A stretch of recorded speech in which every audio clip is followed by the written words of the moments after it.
sera consacré à la relativité restreinte et à la relativité générale. L'idée n'est pas de faire un cours sur une de ces deux matières, il s'agit simplement de rappeler quelques phénomènes, d'expliquer quelques phénomènes parfois mal compris ou mal interprétés. Aujourd'hui, nous allons parler donc de la contraction des longueurs et de la dilatation des durées en relativité restreinte.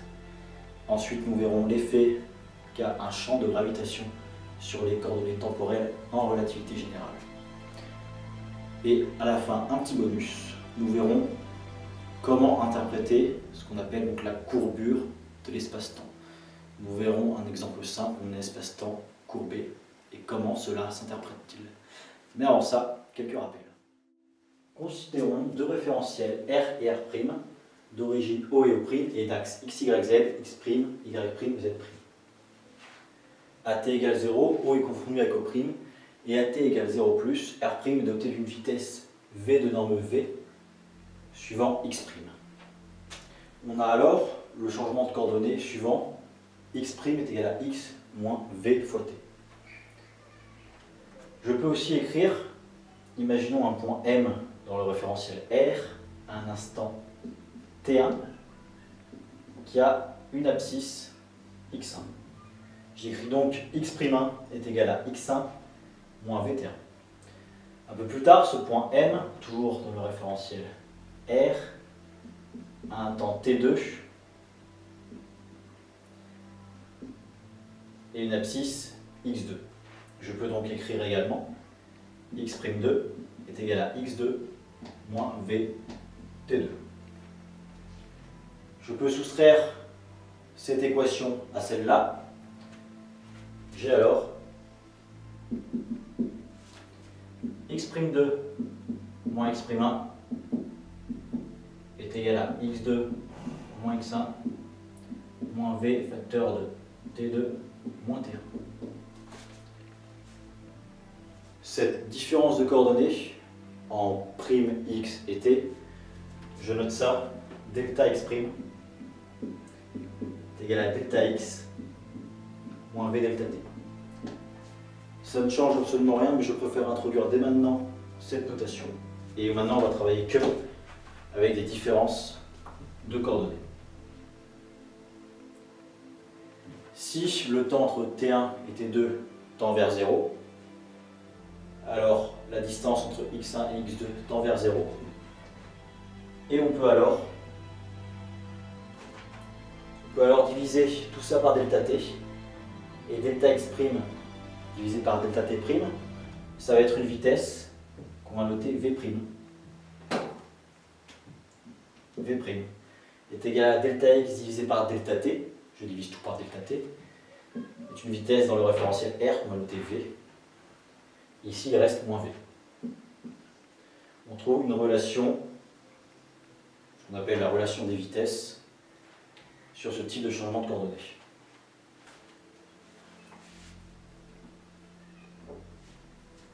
Imaginons que vous êtes dans un aéroport, il y a des tapis roulants. Ces tapis roulants vont à 5 km/h par rapport au sol. Le tapis roulant, c'est R'. Il va à 5 km/h au sol, le sol c'est R. On a donc V est égal à 5 km/h. Vous marchez sur ce tapis. Vous marchez sur ce tapis à une vitesse de 5 km/h par rapport au tapis. Ça, c'est votre vitesse V'. C'est votre vitesse par rapport au référentiel R'. Vous serez donc d'accord pour dire que votre vitesse par rapport au sol, c'est la vitesse du tapis plus votre vitesse à vous sur le tapis. C'est ce qu'on note V, qui sera ici égal à 10 km/h. Et bien, c'est exactement la relation qu'on obtient là. Sauf que je la mets dans l'autre sens, V est égal à V' plus V.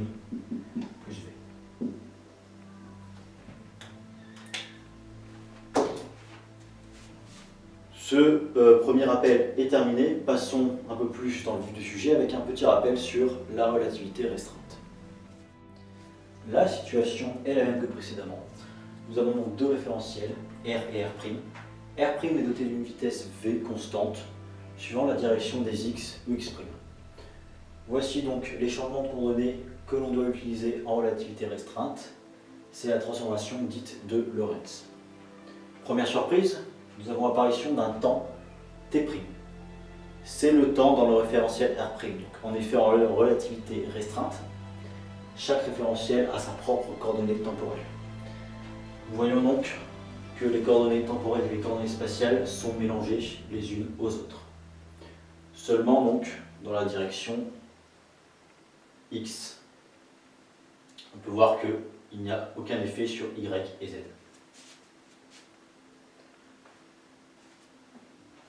Voyons maintenant l'effet sur les vitesses. Nous allons diviser cette équation par celle-ci.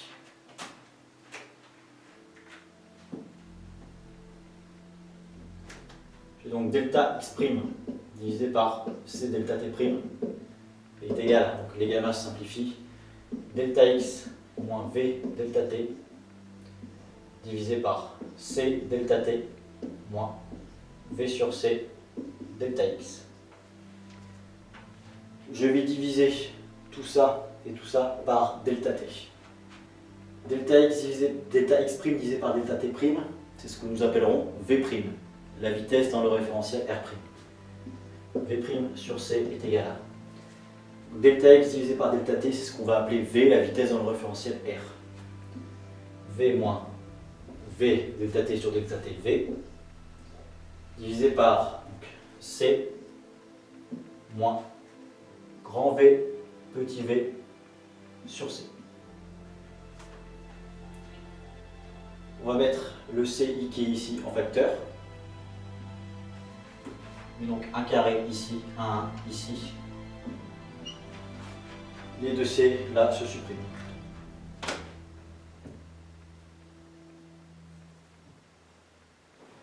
J'obtiens donc V' est égal à V moins grand V divisé par 1 moins V fois grand V sur C2.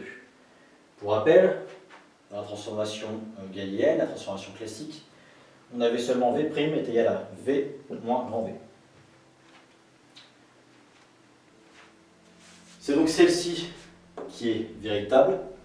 Pourtant, si vous faites l'expérience de tout à l'heure, que vous mesurez votre vitesse sur un tapis roulant par rapport au sol, si le tapis va à 5 km/h et que vous allez à 5 km/h sur le tapis, vous allez bien mesurer une vitesse de 10 km/h, 0,000 quelque chose. Si vous avez cette précision, vous verrez donc bien que cette formule est fausse.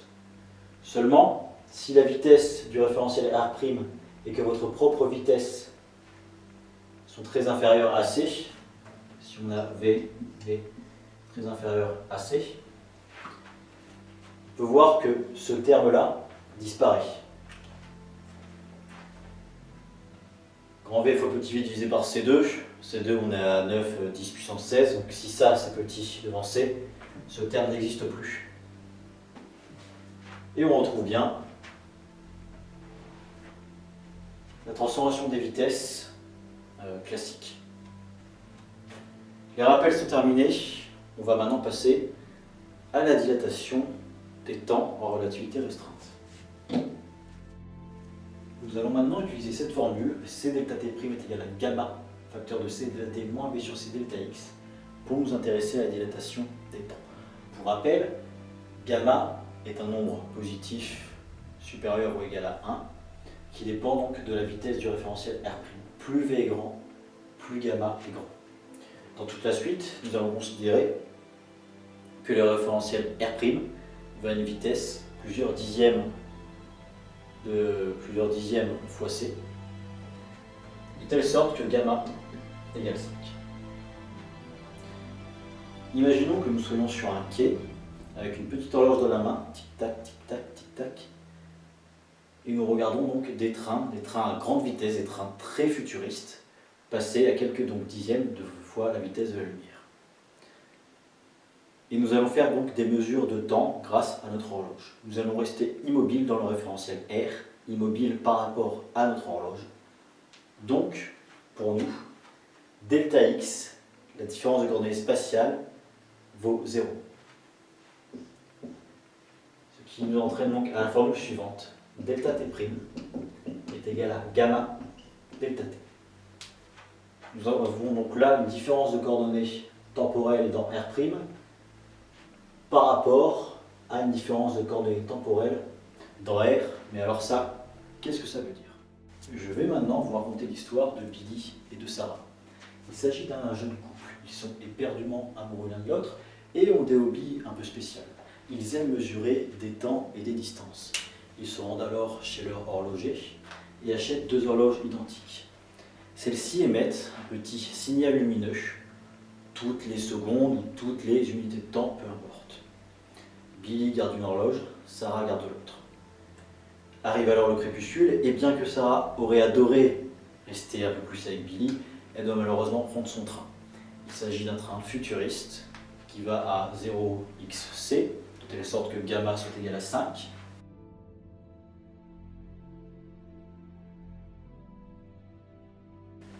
Les effets donc relativistes sont donc largement observables. Billy est un gentleman. Il se place sur le quai, un peu plus loin, pour faire un dernier petit coucou à sa dulcinée quand celle-ci partira. Le train arrive alors vers Billy, celui-ci à une vitesse constante extrêmement élevée. Et au moment de faire coucou à Sarah, il remarque quelque chose. Alors que son horloge, attachée à son poignet, a émis plusieurs flashs lumineux, il en a émis exactement 5. L'horloge de Sarah, attachée également à son poignet droit, on n'en a émis qu'un. Pourquoi? La réponse est ici. Ceci représente, pour Billy, qui se trouve dans le référentiel R, la durée d'une action. L'action est la suivante, c'est la durée entre 2 flashs lumineux. Imaginons que ça soit 1 seconde. Alors, pour Billy, qui est en train de regarder partir Sarah, la même action, l'action entre 2 flashs lumineux, le temps qui s'écoule entre 2 flashs lumineux pour Billy quand il regarde le poignet de Sarah dans le référentiel R', dure gamma fois 1 seconde, soit ici 5 secondes. Alors que l'horloge de Billy a émis 5 flashs lumineux, pour Billy qui est en train de regarder Sarah, celui de Sarah a émis seulement un seul flash lumineux. Deuxième situation maintenant, Billy et Sarah, toujours, vont chez leur horloger et décident d'acheter cette fois-ci un petit sablier avec du sable à l'intérieur. En 2 minutes, tout le sable qui était en haut s'est écoulé en bas. Arrive encore une fois le crépuscule et nos 2 compagnons décident de se séparer. Sarah prend son train. Ils sortent d'un dîner romantique. Tous les 2 veulent alors, ils pensent qu'il y a une seule chose, c'est se brosser les dents. Ils viennent d'acheter chacun un petit sablier avec un temps de 2 minutes, qui mesure un temps de 2 minutes, donc c'est parfait. Billy est sur son quai, se brosse les dents, et en 2 minutes, donc tous les grains de sable sont allés du haut vers le bas. Il voit alors Sarah, qui se trouve donc dans son référentiel R', qui est un référentiel qui a une énorme vitesse par rapport au référentiel R. Et il voit alors Sarah prendre sa brosse à dents et 10 minutes plus tard, la poser. Pourquoi? L'action qui est ici de se brosser les dents dure dans le référentiel R 2 minutes.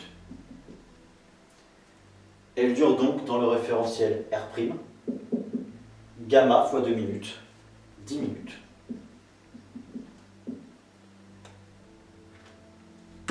Ça veut dire que pendant 10 minutes, Billy est comme ceci, il est avec son petit sablier. Pendant 10 minutes, il a vu Sarah en train de se brosser les dents. Troisième situation, cette fois-ci, Sarah et Billy achètent des horloges normales. Tic, tac, tic, tac. Ils se séparent encore une fois, Sarah monte dans son train, Billy l'attend sur le quai. Il observe son horloge comme ça, tic, tac, tic, tac. Sarah, elle, qui passe dans le train, met son horloge à la vitre pour que Billy puisse l'observer. Que voit-il? Le raisonnement qui va suivre est faux. Mettons que pour passer du 1 au 6, pour que l'aiguille passe du 1 au 6, 5 secondes. J'écris donc pour Billy, pour son horloge dans le référentiel R, delta t égale 5 secondes. Delta t' est égal à gamma fois delta t, 25 secondes. Dans ce raisonnement, quand Billy voit tic-tac, 5 fois, il voit l'horloge de Sarah faire tic-tac, 25 fois. Dans ce raisonnement, le temps passe donc plus vite dans R'. Alors que c'est pas ça, c'est une dilatation de temps. Ce raisonnement que je viens de faire est faux. Le véritable raisonnement est le suivant. Pour accomplir l'action de passer du chiffre 1 au chiffre 6 et mettre 5 tic-tac, l'horloge de Billy met 5 secondes. Pour accomplir la même action dans le référentiel R',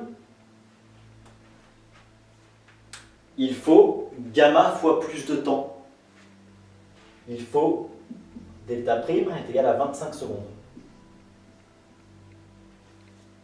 Alors on se dit, mais tiens, c'est exactement ce qu'on a mesuré tout à l'heure, je ne comprends rien. Pour que l'horloge de Sarah passe de 1 à 6, pour Billy observe l'horloge de Sarah, il va falloir 25 secondes. Il n'y a pas 25 secondes qui sont écoulées pour l'horloge de Sarah pendant qu'il y a 5 secondes qui sont écoulées sur l'horloge de Billy. Encore une fois, Billy est l'observateur tout le temps. Mais pour l'action qui est que l'aiguille passe du 1 au 6, Billy, lui qui regarde son horloge, ça met 5 secondes. Dans R', donc pour l'horloge de Sarah, ça met 5 fois plus de temps, ça va en mettre 25. Quand l'horloge est passée du 1 au 6, pour Billy, l'horloge de Sarah, elle, n'est passée que du 1 au 2.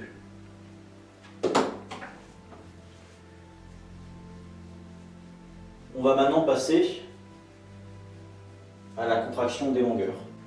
On va maintenant mesurer des distances. Alors imaginons que je sois sur le quai. Sur le quai, il y a des axes. Des axes avec marqué 1 cm, 2 cm, 3 cm, etc. Et un référentiel R' passe sur ce train. Pareil, il y a des axes qui sont sur le train. C'est X' d'un côté, Y' de l'autre. Et je vais mesurer quelque chose dans le référentiel R'. Il faut donc que je pointe une coordonnée du train et une deuxième en même temps. Quand je mesure une distance dans la prime, je le fais à la même coordonnée temporelle. On a donc delta t' qui est égal à 0. Ça nous donne que delta t est égal à v sur c carré fois delta x. Ce delta t, cette expression-là, on la reporte dans cette équation. Donc delta x' est égal à gamma delta x moins, donc on remplace delta t par ça, moins v2 sur c2 fois delta x. C'est égal à gamma facteur de delta x facteur de 1 moins v2 sur c2. Il se trouve que ça, là, ce que je vais entourer en rouge, ça c'est égal à 1 sur gamma 2. Voilà, donc au final, delta x' qui est égal à donc delta x, il y a un gamma qui supprime ici, un gamma qui supprime là, donc delta x divisé par gamma. Ça donc c'est la contraction des longueurs en relativité restreinte. Bon alors ça, qu'est-ce que ça veut dire? On a notre jeune couple, Billy et Sarah. Cette fois-ci, au lieu d'acheter donc des horloges, ils achètent un mètre. Ils en prennent un chacun. Bon. Au moment de se quitter, donc Billy demande à Sarah, il lui dit tiens, tu mettras ton maître à la fenêtre, j'ai une petite expérience à faire. Bon, Sarah trouve ça bizarre, mais bon, elle est gentille, donc elle acquiesce. Billy est sur son quai avec son maître. Son mètre ou son unité de longueur, on va dire que ça vaut 1 mètre. Ça, c'est son delta x. Delta x égale 1 mètre. Maintenant, Billy, ce qu'il veut, lui, c'est mesurer le mètre de Sarah qui se trouve dans R'. Cette formule-là nous dit qu'il va mesurer delta x' est égal à donc, delta x, 1 mètre, divisé par gamma. Gamma, on va prendre toujours gamma est égal à 5. Donc il va mesurer une longueur de 20 cm. Alors ça, je ne vais pas trop insister là-dessus. Au fait, c'est exactement le même principe que tout à l'heure, mais en inversé. Mais généralement, il y a peu de gens qui font des erreurs avec les longueurs, alors que tout le monde se trompe avec les temps. Voilà, l'exemple, c'est ça. C'est toujours Billy qui est dans son référentiel. Il faut une mesure d'un objet, peu importe. Il trouve une certaine distance, delta x. Si cet objet, maintenant, est dans un référentiel R', qui va à une grande vitesse, il va trouver donc delta x divisé par gamma. Gamma qui dépend encore une fois de la vitesse du référentiel R' considéré. Au fait, tout ce qui est de vitesse par rapport à vous est contracté dans le sens de la vitesse. Le train sera contracté, tout le train et ce qu'il y a dans le train par rapport à Billy sera contracté dans le sens des x. Il n'y aura aucun effet sur l'axe y et l'axe z, seulement sur x. On va maintenant voir un exemple, je vais vous parler des muons en fait. Si vous avez déjà fait de la relativité, votre enseignant vous en a déjà parlé, c'est sûr. Mais c'est un exemple tellement génial que je vais vous en parler aussi. On va maintenant parler donc des muons. Un muon, qu'est-ce que c'est? C'est un électron de haute énergie qui se crée pendant une réaction nucléaire, notamment en haute atmosphère. Donc ça, en rouge, c'est la haute atmosphère, en bleu, c'est la Terre, donc c'est pas du tout à l'échelle. Hein. La distance là, c'est quelques dizaines de kilomètres. Donc en haute atmosphère, il y a des rayons cosmiques qui viennent taper cette haute atmosphère, notamment des noyaux d'hydrogène de haute énergie. Ces noyaux, en tapant la haute atmosphère, peuvent donner des réactions nucléaires, et ces réactions nucléaires ont une certaine probabilité de donner naissance donc, à des muons. On peut calculer la durée de vie moyenne d'un muon, et on trouve, quand on fait le calcul, tau, c'est la durée de vie moyenne du muon, est égal à 2,2 microsecondes. Ces muons-là, quand ils sont créés, ils ont une haute énergie, c'est-à-dire une grande vitesse, une vitesse qui s'apparente à 0,99 x fois la vitesse de la lumière. Un peu plus de 0,99 fois la vitesse de la lumière. Si on calcule donc, la distance moyenne parcourue par ces muons, si on fait donc tau fois la vitesse du muon, on trouve, j'ai marqué d, d c'est la distance moyenne parcourue, on trouve un peu plus de 600 mètres. En gros, le muon est créé là, il devrait arriver au maximum par là. Et il se trouve que ces muons, on en détecte en surface en une assez grande quantité. Alors comment expliquer cela? Eh bien ça s'explique de la manière suivante. Ce qui nous intéresse ici, c'est le muon. Le muon, il est dans un référentiel R', il est dans son propre référentiel R', référentiel qui va à cette vitesse-là. Et quand on calcule ça, donc, on le fait dans notre référentiel en négligeant les effets relativistes. Et je trouve qu'ici, on ne peut pas les négliger. Parce que de notre point de vue, le muon, c'est le train en fait. Le train, il arrive très vite vers nous. Et de notre point de vue,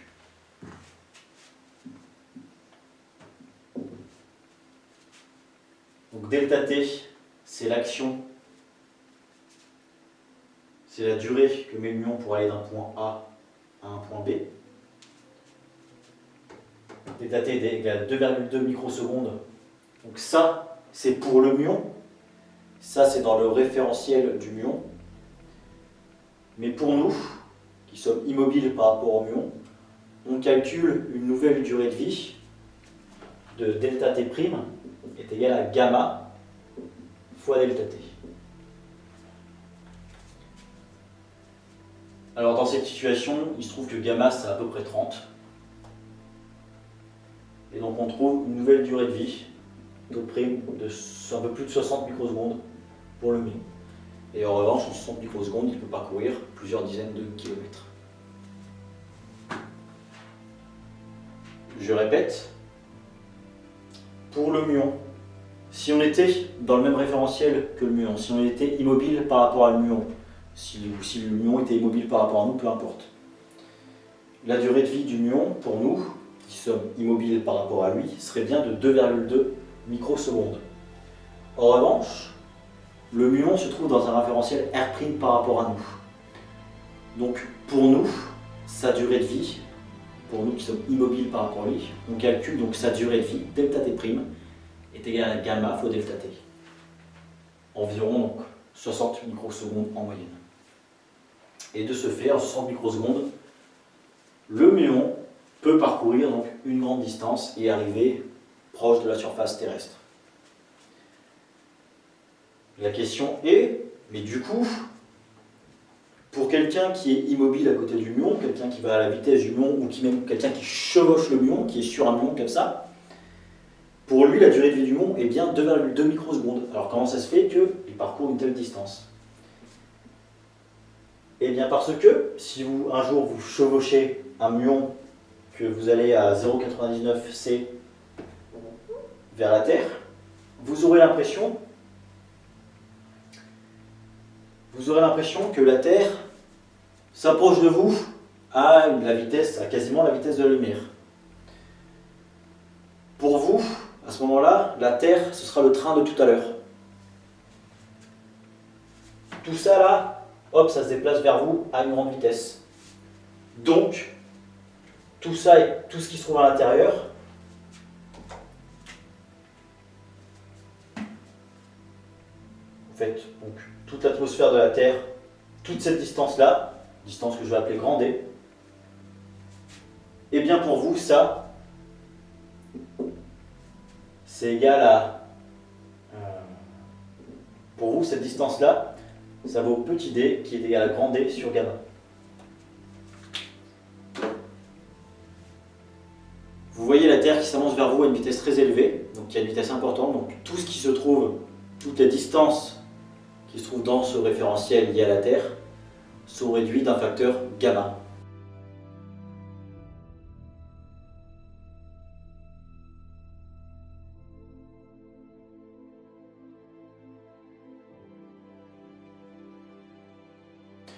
Donc pour vous, vous vivez bien, enfin le muon vit bien 2,2 microsecondes. Par contre, la distance à traverser pour aller de là à là, ce n'est plus plusieurs dizaines de kilomètres, c'est plusieurs dizaines de kilomètres divisé par un facteur gamma, qui est ici à peu près égal à 30 ou plus. Voilà, donc ça c'était l'expérience du muon. On en a fini pour la relativité restreinte. On va maintenant passer à la relativité générale et à l'action d'un champ de gravitation sur les coordonnées temporelles. En relativité restreinte, encore une fois, on définit ce qu'on appelle le quadrivecteur position R, défini comme ceci en coordonnées cartésiennes. On peut calculer la différentielle de la norme au carré de ce quadrivecteur. On note cette différentielle ds2 qui est donc égale à c2 dt2 moins dx2 moins dy2 moins dz2. C'est donc une égalité qui relie donc des grandeurs réelles, mesurables, à des coordonnées spatiales et temporelles. Si je suis dans un référentiel et que j'ai une horloge immobile comme cela dans mon référentiel, dx2, dy2 et dz2 valent donc 0, et je peux écrire ds2 est égal à c2 dt2. Et dans ce cas, en relativité restreinte, je définis dt par d taux, et d taux, c'est ce qu'on a l'habitude d'appeler le temps propre. Qu'est-ce que le temps propre? C'est au fait le temps qui va dépendre, vous avez une horloge qui fait tic-tac, la durée entre deux tic-tac ne dépend que du fabricant de cette horloge. C'est le temps que vous voyez tous les jours sur votre montre, parce que vous êtes immobile par rapport à votre montre. C'est le temps que vous observez sur une horloge si vous êtes immobile par rapport à celle-ci. La relativité générale maintenant nous dit que non, que pour voir ce temps-là, il faut en plus que d'être immobile par rapport à l'horloge, se trouver hors champ de gravité. La différentielle ds2 est donc décrit en relativité générale dans un champ statique et faible, avec des vitesses également faibles, par C2 G00 dt2, où G00 s'appelle le tenseur métrique, mais peu importe, sachez juste que dans notre cas, on posera G00 qui est égal à 1 plus 2 phi sur C2, où phi est le potentiel gravitationnel, un nombre qui augmente avec l'altitude. La situation est la suivante. Nous retrouvons alors nos deux héros qui décidément savent comment occuper leur journée. L'expérience est la suivante. Ils ont chacun une horloge identique. Tic-tac, tic-tac, tic-tac, tic-tac. Sarah monte à quelques mètres ou dizaines de mètres à une altitude Z2 alors que Billy reste en Z1. Ici, donc, un appareil génère donc une onde électromagnétique d'une certaine période. Billy va mesurer cette période et demande à Sarah de faire de même. Pour Billy, ds2 est égal à C2 G00 qui dépend donc de Z1, G00 de Z1 fois dt1 au carré. Pour ça, ds2 est égal à C2 fois G00 de Z2 fois dt2 au carré. On peut donc écrire, je continue ici, on peut donc écrire que C2 G00 de Z1 dt1 carré est égal à C2 G00 de Z2 dt2 au carré. On peut facilement simplifier par les C carrés. Et on peut alors écrire que dt1 est égal à donc, G00 de Z2 divisé par G00 de Z1, racine de tout ça, fois dt2.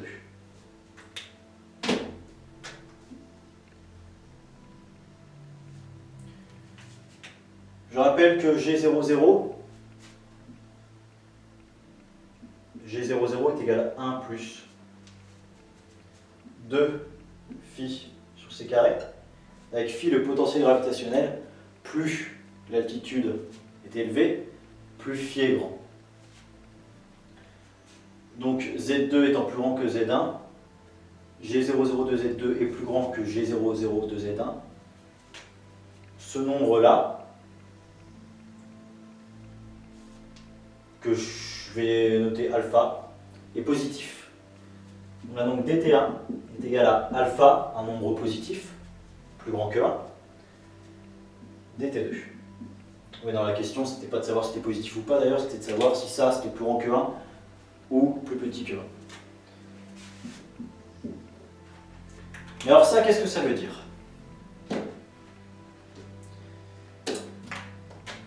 Donc Billy va mesurer une période, la période de l'onde, il va mesurer une période dt1.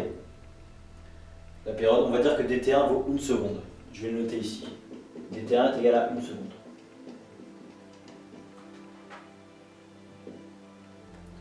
L'erreur serait de penser que Sarah mesure une période de dt2.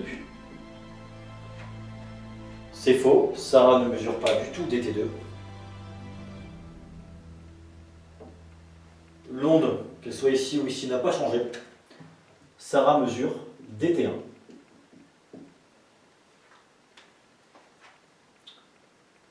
On va prendre alpha égale à 3. Totalement au hasard. Hein. On va prendre alpha égale à 3.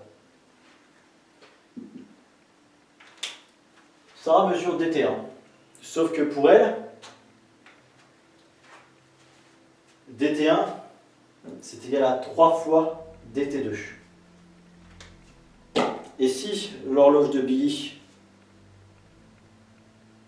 pour passer de 1 à 2, met une seconde, donc met dt1, ça fait dt1, tic-tac, dt1, tic-tac. Celle de Sarah, due à la différence du champ de gravitation en Z2 et en Z1, quand elle passe de 1 à 2, fait dt2, 1, 2, dt2, 2, 3, dt2, 3, 4, etc. Donc, quand Sarah redescend et va voir Billy toute contente, ah j'ai pris ma mesure, Billy dit, ah moi j'ai trouvé une seconde pour la période de l'onde et toi. Et bien elle dit, moi j'ai mesuré 3 secondes. Donc que s'est-il passé? Eh bien tout simplement, un champ de gravitation influence l'écoulement des coordonnées temporelles. Plus vous êtes dans un champ de gravitation fort, plus le temps, c'est là qu'il ne faut pas se tromper, quand il se passe dt1, quand il se passe une seconde ici, il se passe 3 secondes là-haut, donc plus le temps passe, passe doucement en fait. Si vous vous rappelez dans Interstellar, quand il y en a qui descendent sur une planète là où il y a un énorme tsunami qui arrive, les gars ils restent que quelques heures, et ils remontent, celui qui les attend en haut, donc dans un champ de gravitation faible, à genre 80 piges. Et bien c'est ce qui se passe ici. Quand il se passe une seconde dans un champ de gravitation plus fort, il se passe plus de temps, donc le temps va plus vite dans un champ de gravitation faible. Le temps est donc dilaté dans un champ de gravitation fort. Et donc, qu'est-ce qui s'est passé? Si on résume, donc, je vais parler en fréquence à partir de maintenant. Billy a trouvé une fréquence de 1 Hz. Et donc, Sarah a trouvé une fréquence F2 de 1 tiers de Hertz. Quelles conséquences cela a sur l'énergie? On vient de voir que quand l'altitude augmente, la fréquence de l'onde diminue. Certains pensaient, s'ils se souviennent de cette formule de mécanique quantique, E est égal à H, la constante de Planck, donc une constante fois la fréquence, ils pourraient se dire, mais alors, quand l'onde arrive en Z2, elle a moins d'énergie. Non. Cette énergie concerne uniquement l'énergie d'un photon. Si l'onde transporte 30 joules en Z1, à une fréquence de 1 Hz, elle transportera également 30 joules en Z2, mais avec une fréquence de 1 tiers de 1 Hz. Donc, avec 3 fois plus de photons, qui ont chacun une énergie 3 fois inférieure à l'énergie qu'ils avaient en Z1. Ceci m'amène tout de suite à une expérience réalisée en 1959 par un certain Pound et Repka. L'expérience était la suivante. Il y avait ici à une altitude Z2 un dispositif capable d'émettre, c'était des atomes, qui était capable d'émettre des photons d'énergie E1. Il y avait donc en bas, à une altitude donc plus basse, des atomes capables d'absorber une énergie E2, avec E2 qui était légèrement supérieur à E1. J'ai noté ici E2 est égal à E1 plus epsilon, epsilon étant un tout petit peu d'énergie. Si on ne tient pas compte de l'effet de la relativité générale, l'absorption ici est impossible, vu que la longueur d'onde, la fréquence qui est capable d'absorber ces atomes-là, est E2, et que 2 est supérieur à 1. En revanche, comme l'amplitude est plus basse ici, les photons émis ici avec une certaine énergie auront une énergie supérieure ici. Il y aura moins de photons mais avec une énergie supérieure. Et l'absorption pourra donc être faisable, car l'énergie des photons ici sera supérieure à l'énergie qu'ils avaient ici en Z2. Il se trouve que cette expérience est compliquée, mais qu'elle a très bien marché. Donc on va maintenant parler de la courbure de l'espace-temps. On entend souvent, quand on parle de relativité générale, d'espace-temps courbé, ou même dans des films de science-fiction. Alors ça, qu'est-ce que ça veut vraiment dire? Comment ça se construit tout ça? Eh bien en effet, en relativité générale, la gravitation n'est plus une force, mais la masse déforme autour d'elle l'espace-temps. D'abord un rappel de physique newtonienne.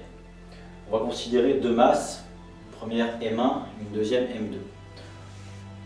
On va considérer que M1 est très supérieur à M2, de telle sorte qu'on puisse donc négliger le principe d'action-réaction des forces. Ce que je suis en train de dire là, c'est que vous êtes dans l'eau, il y a une baleine bleue, la baleine bleue, vous poussez dessus, vous allez aller en arrière, comme ça, vous allez être entraîné en arrière. La baleine bleue qui, elle, a ressenti exactement la même force que vous, due à son inertie, elle ne va pas bouger, elle va rester immobile. Et bien nous, on va considérer que la masse M1 est immobile. On a donc une masse M2 qui a une certaine vitesse. D'ailleurs, je n'ai pas dessiné la vitesse. La vitesse est comme ceci, à quelque chose près. Donc elle a une certaine vitesse et elle approche d'une masse M1. La masse M1 va donc exercer de plus en plus une force de gravitation. La force de gravitation maintenant est donnée par cette formule-là, sur M2.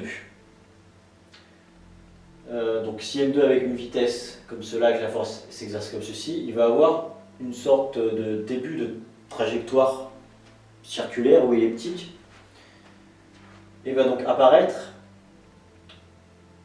une force centrifuge. Si la force centrifuge est égale à la force de gravitation, la force centrifuge étant donnée par cette formule-ci, si donc Fc est égal à Fg, on va avoir un système stable de type Terre-Lune, et on va avoir une masse qui va tourner autour de l'autre, voilà, comme ça. C'est très bien, ça on connaît, ok. Ce qu'il y a de vraiment bizarre en physique newtonienne, c'est qu'on peut expliquer en physique newtonienne qu'un corps massif peut dévier la lumière.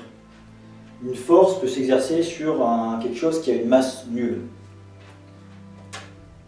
Si on a un rayon donc, lumineux qui arrive comme cela, une masse assez importante, enfin toutes les masses d'ailleurs, mais ce sera visible qu'avec des masses importantes, va pouvoir donc faire changer la trajectoire de ce rayon-là.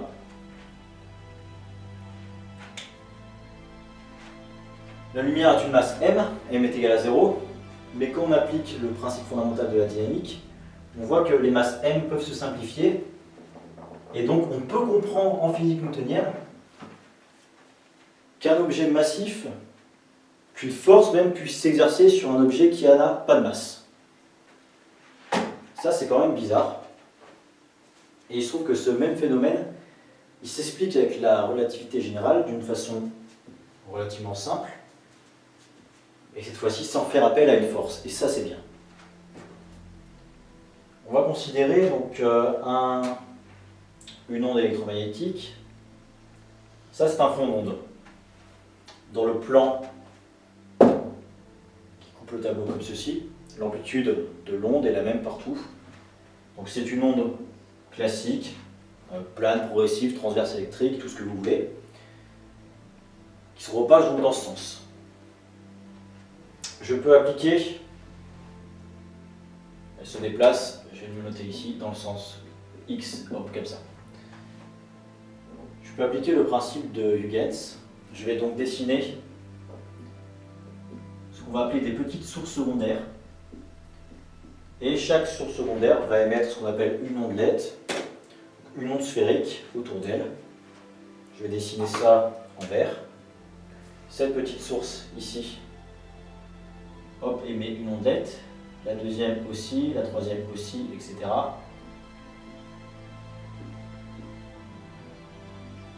Ces ondelettes se propagent. Et à un temps, ici on était à un temps T1, à un temps T2 supérieur à T1, on peut retrouver grâce à ces ondelettes un autre front d'onde.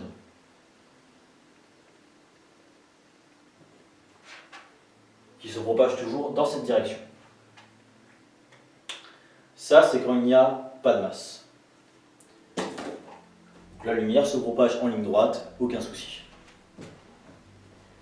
Maintenant, si je mets une masse ici, c'est le Soleil par exemple, j'ai donc mon front d'onde qui arrive relativement proche du Soleil, ici.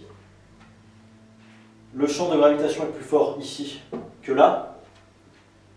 Ça, dans l'expérience de Billy et de Sarah tout à l'heure, ça c'était par exemple l'altitude Z2 et ça l'altitude Z1. Je redessine donc mes sources secondaires. Je vais en faire que 3 cette fois-ci. Chacune va émettre donc des ondelettes, des ondes sphériques. Si Sarah se trouve là, elle est un peu proche du Soleil, mais tant pis, Sarah, on va la mettre là, et Billy est là. Quand il se passe 1 seconde ici pour Billy, vous vous rappelez tout à l'heure, il se passe 3 secondes pour Sarah. La source secondaire, là qui est en face de Billy, hop, il s'est passé 1 seconde. Pour Sarah, il s'est passé un temps dt1, qu'elle mesure égale à 3 secondes. Donc l'onde a avancé 3 fois plus. Enfin, l'ondelette a avancé 3 fois plus. Ici, on va dire qu'il s'est passé un temps intermédiaire.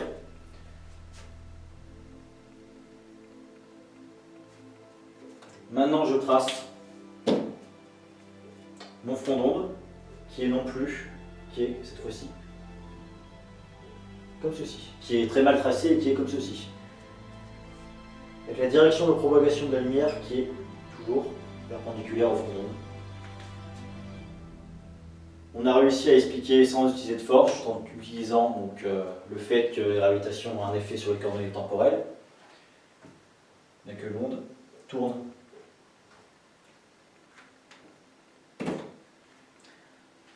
L'onde est déviée parce qu'elle suit l'espace-temps qui est courbé par rapport au Soleil. Imaginons, une dernière petite expérience. Est-ce que ça marche ça? Ça marche. Non, pas ça. Je cherche un papier. Ça là. Imaginons que ça soit mon espace-temps. Je dessine, vous allez peut-être pas le voir, mais je dessine sur cette feuille une ligne droite. Cette ligne droite, c'est mon rayon de lumière. Il y a une ligne droite. Si maintenant, je mets une masse qui apparaît ici, là, hop, mon point est une masse, bien la masse plie l'espace-temps. Et vous voyez que sur cette feuille, le rayon de lumière est maintenant courbé. C'est exactement ce qui se passe là.